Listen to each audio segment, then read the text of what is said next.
Jewas Pachpa Nairar Sartañane.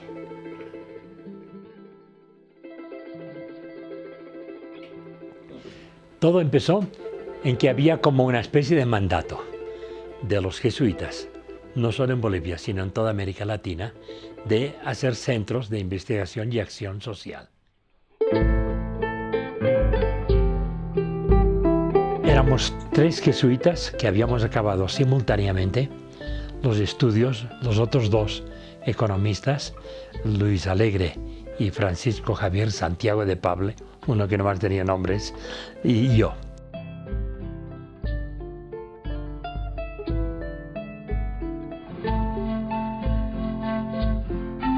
En Bolivia había que hacer un trabajo grande de acción y reflexión social.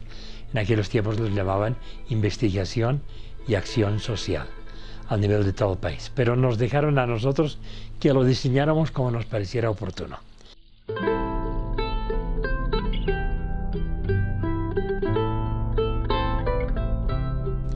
Total que durante un buen periodo estuvimos craneando a ver qué podíamos hacer.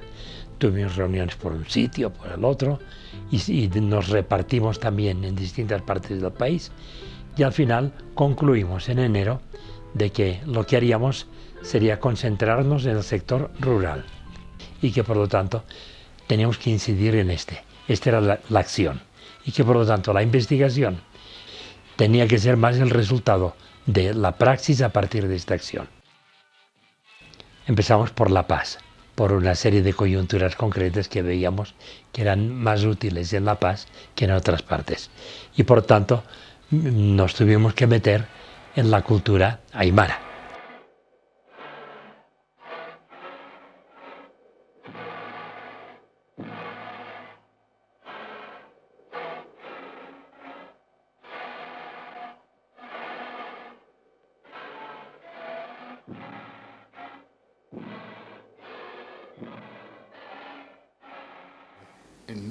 Como ya había trabajado yo antes en Bolivia, me vino en los años 65 y de frente me fui a buscar a los de SIPCA, más que nada Javier Albó. Vivía ahí cuando viajábamos con mi señora y mi hija pequeña de entonces de un mes. Nos alojábamos todavía en el Yampu, donde tenían su sede, donde también no solo era la sede de SIPCA, sino era también la sede de otros antropólogos. Podíamos estar con mi familia ahí viviendo, siempre habían extranjeros, nacionales, discutiendo, gente de cine, de arte. Había un movimiento, era un poco la alternativa a la otra Bolivia que era conocido y cuya víctima fue nuestro amigo Lucho Espinal, ¿no? Cuando un profesional tenía un buen análisis podía ir a publicarlo. En SIPCA encontraba un lugar no solo para publicar el dinero, sino lo que era más importante, un ambiente donde se tomaba en serio este profesional, su publicación, se discutía con él el contenido, etc. En la mesa tenemos publicaciones que ha producido SIPCA desde los cuadernos de investigación. Los primeros que tienen este formato mimeografiado, ¿verdad? Tenemos clásicos, por ejemplo, sobre la cultura aymara. Por ejemplo, los 4 volúmenes de la Chuquiau, la cara aymara de La Paz. Es una radiografía prácticamente de los migrantes aymaras que llegan a La Paz y se asientan primero en el Alto. Compadre, ¿para qué usat utkana tata toribio sata?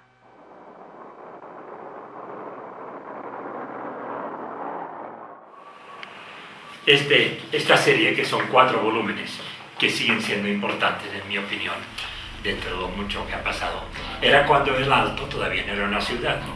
Era uno de los barrios.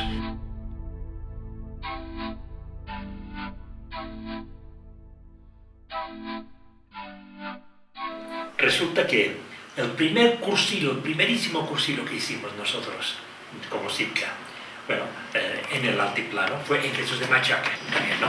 Y allá empezamos a ver un montón de problemas, decir los compadres y tal cosa y todo eso, ¿no?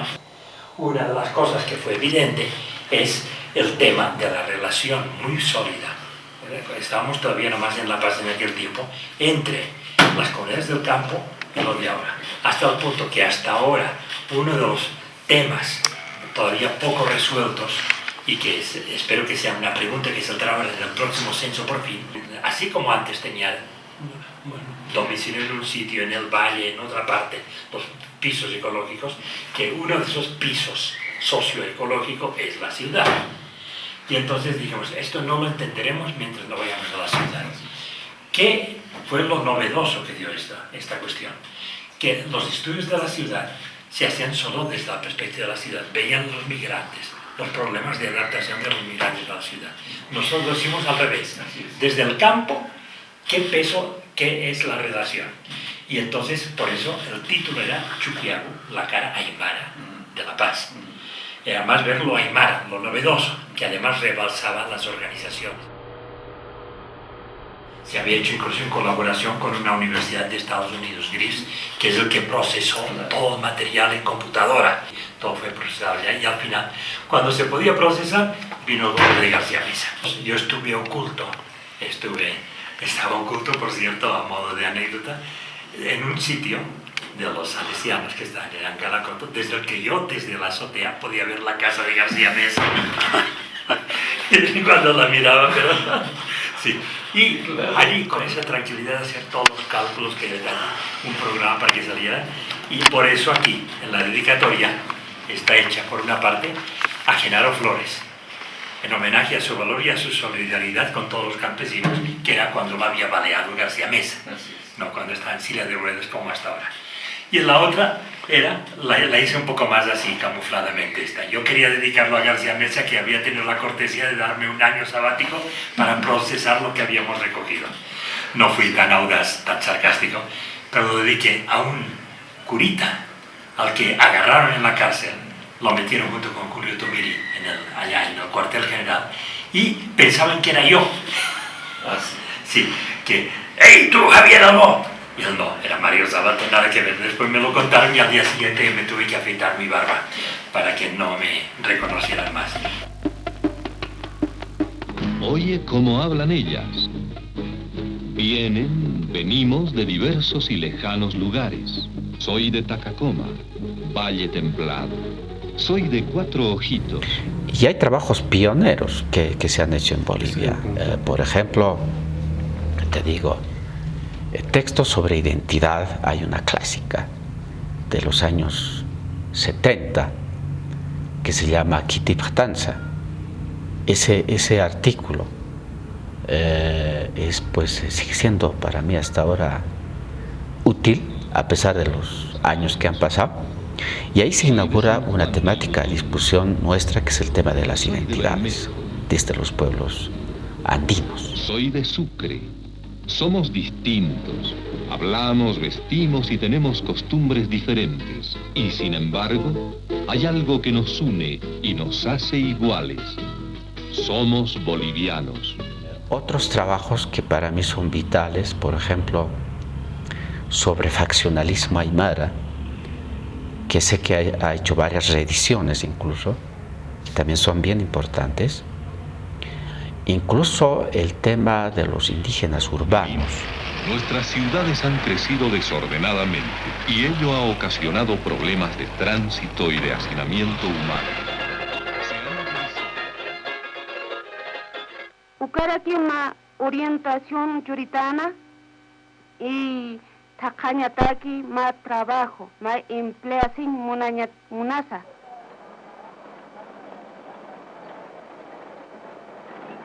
Recién el 76 empezamos a decir, quizás es el momento de seguir con el diseño que teníamos inicial, de ampliarnos a otras regiones dentro del eje troncal.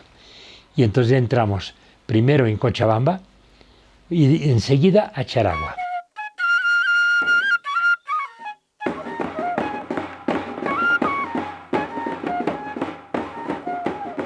El caso de Charagua, que es el Chaco, fue un poco como era el tiempo ese en que los gobiernos eran el control del Banzer y todo eso, era cuando se llenó de gente campa en el poder y demás. Dice, influir en el corazón de todo este tipo de economía y de organización campesina en la parte de Santa Cruz puede que sea un poco más difícil. Y resultó muy interesante. Era un contrapunto muy importante al que teníamos aquí en el altiplano. En aquel tiempo no tenían ninguna organización, los guaraníes tenían las suyas propias, pero que eran muy localizadas, no era una organización así de todos los guaraníes. Y al final se hizo toda una organización de asociación de comunidades de trabajo. El caso de Cochabamba toma más un enfoque más productivo y se empezó a hacer la asociación de productores de papa. La gente pues tomaba una conciencia de los rescatadores, de los precios, etcétera, etcétera.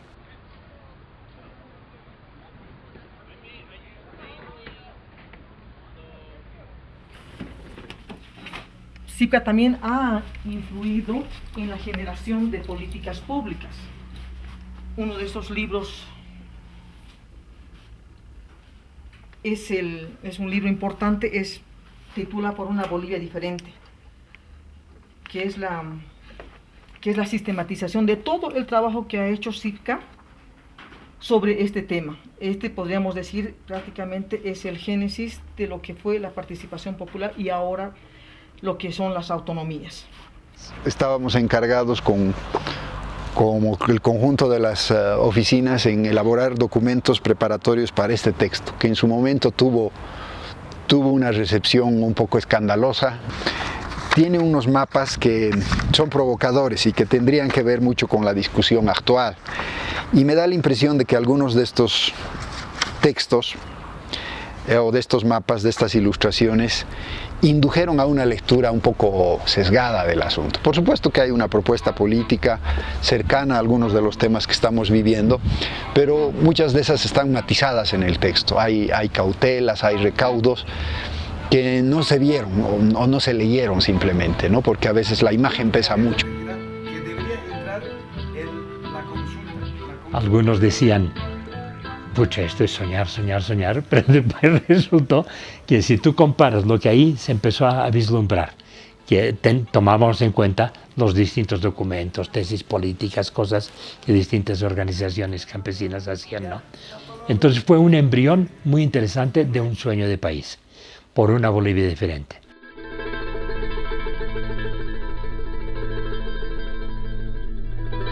El empoderamiento del pueblo mojeño es contundente en nuestra provincia, en nuestro departamento, y ahora tenemos un enorme desafío, la cual desde la subgobernación estamos apoyando la consolidación de las autonomías indígenas en nuestro territorio. Felicidades, amigos de SIPCA, seguiremos caminando porque todavía tenemos mucho por recorrer. Felicidades a todos y muchísimas gracias.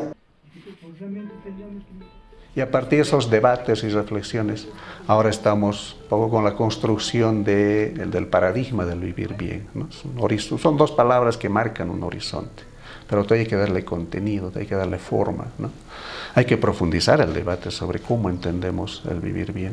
Y quizás son vivires bienes, ¿no? O sea, también hay diferentes formas de entender el vivir bien, ¿no? SIPCA muy rápido se ha hecho el referente dentro de lo que es el desarrollo, y ha contribuido de esa manera a una importante labor.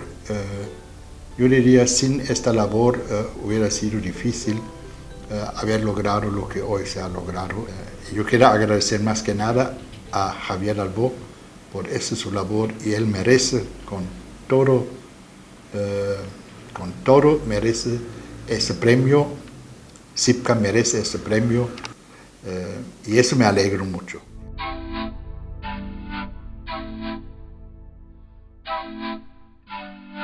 Cuando fundamos SIPCA al primer momento,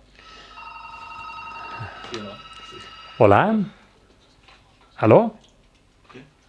¿Hola? Parece que es la lluvia. La lluvia que ha puesto dos cables juntos. La lluvia. Sí, ya pasó al principio, ¿no? ¿Qué dice la lluvia? Sí, sí, también la lluvia. Sí, sí. No, que quería mostrarte libros que hay por aquí. Hay muchos que no tienen que ver con Sipka directamente. Sí.